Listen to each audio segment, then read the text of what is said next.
जय हिंद दोस्तों, आप सभी का स्वागत है आपके अपने सैनिक वेलफेयर यूट्यूब चैनल में। दोस्तों, 8वें वेतन आयोग के टर्म्स ऑफ रेफरेंस यानी सरकार की तरफ से टीओआर जारी कर दिए गए हैं और उसमें एक लाइन लिखी है और वो लाइन देखिए आपके सामने, the unfunded cost of non contributory pension scheme. इस लाइन को भारत सरकार ने टीओआर में इस बार सम्मिलित किया है।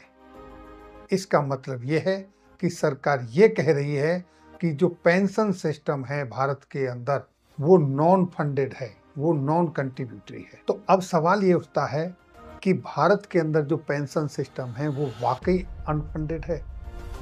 नहीं, भारत सरकार के पास पेंशन फंड में 10 लाख करोड़ से भी ज्यादा कोष जमा है, धनराशि जमा है। और वो जो 10 लाख करोड़ की धनराशि है वो पेंशन दायित्वों के लिए ही जमा है।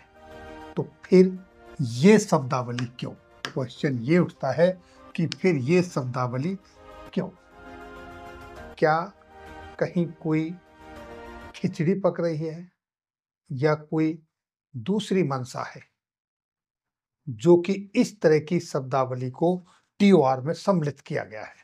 साथियों, ये कोई भाषाई गलती नहीं है, ये सरकार की सोच में बदलाव का संकेत है। क्योंकि अब सरकार पेंशनर्स को राइटफुल बेनिफिशियरी नहीं बल्कि फिस्कल बोझ की तरह पेश कर रही है। इसीलिए all India defence employees federation और national coordination committee of pensioners association की तरफ से इसके अगेंस्ट में विरोध अपना दर्ज कराया गया है। उन्होंने इस पर कंसर्न जाहिर किया है और उनकी तरफ से माननीय वित्त मंत्री जी को लेटर भी लिखा है।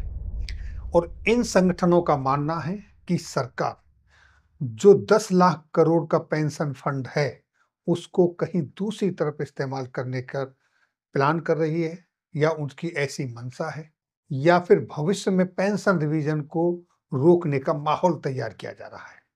और साथियों, अगर ऐसा हुआ तो ये न सिर्फ नैतिक विश्वासघात होगा बल्कि ये अनुच्छेद 14 समानता के अधिकार का भी उल्लंघन होगा। दोस्तों, 1983 में सुप्रीम कोर्ट की तरफ से एक ऐतिहासिक फैसला दिया गया था पेंशन पर, और वो केस था DS नकारा वर्सेस यूनियन ऑफ इंडिया। उसमें स्पष्ट कहा गया था, pension is not a bounty, it is a right earn for past service. और जब वेतन संरचना